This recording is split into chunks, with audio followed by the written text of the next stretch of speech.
An arrow with strange markings was the clue that sent Basil of Baker Street scurrying off to Switzerland in search of the lost colony.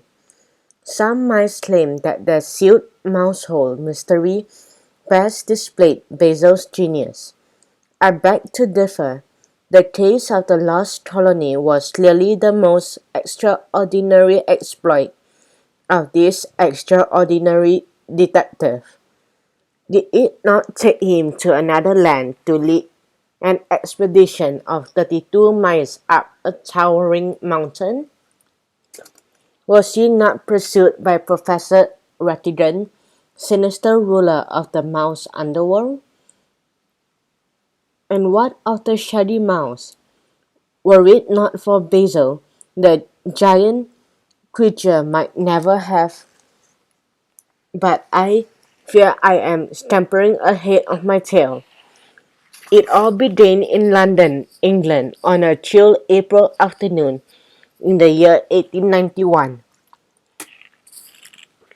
I, Dr. David Q. Dawson, sat alone before the fire. The cozy flat Basil and I shared was in the model house town of Homestead, erected on a high shelf in the cellar of Baker Street, number 221B. Above stairs lived Basil's hero, Mr. Sherlock Holmes. There my friend learned all his detective lore by listening as the great man discussed his case with his associate, Dr. Watson. It was not surprising, therefore, that Basil came to be called the Sherlock Holmes of the mouse world. This afternoon he prowled the streets of London, tracking Professor Rattigan's gang. He had jailed all but the professor and two gangsters. Suddenly I heard unsteady steps on the stair. Could it be Basil? I flung the door wide. It was he. Face scratched, clothes torn. He staggered inside.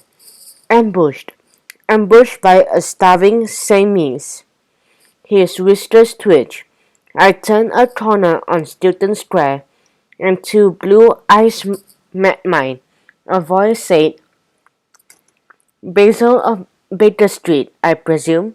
I nodded. I've been expecting you," said the Siamese softly.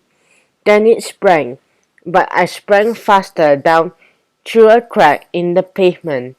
Back and forth, but above me moved the kitten sloth.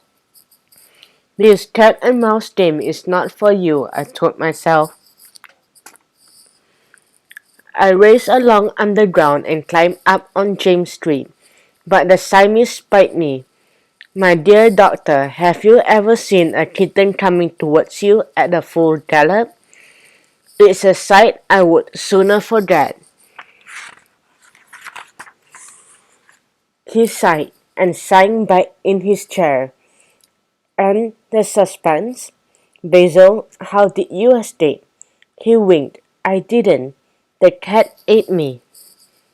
"Dawson, I am always prepared for emergencies. In my pocket was a packet of catnip.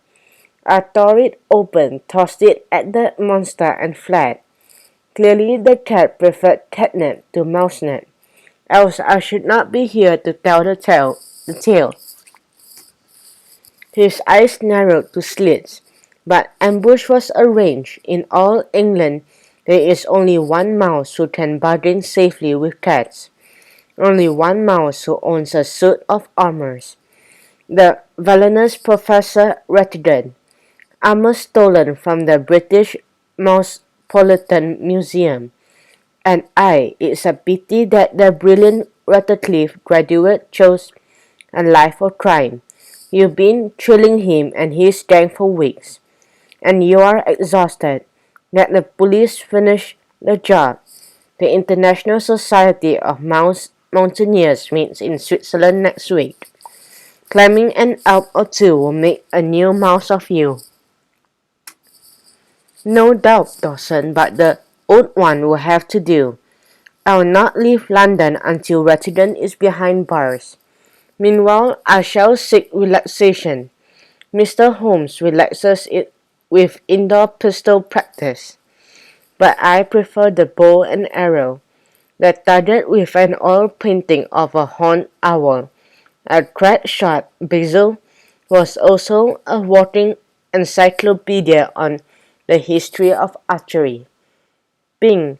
An arrow whizzed past my ear. Ping! Another shot past my left. Ping ping!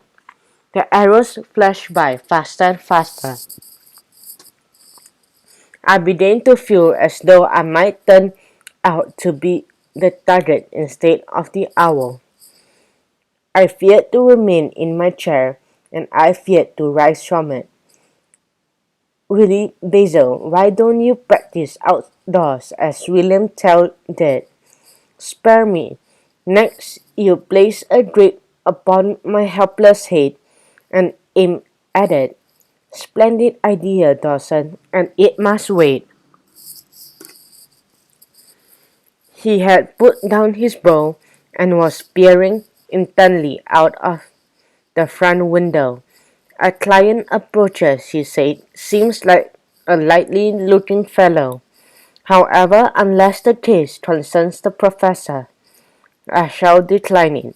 Nothing must help me in my pursuit of the ruthless Rathdon."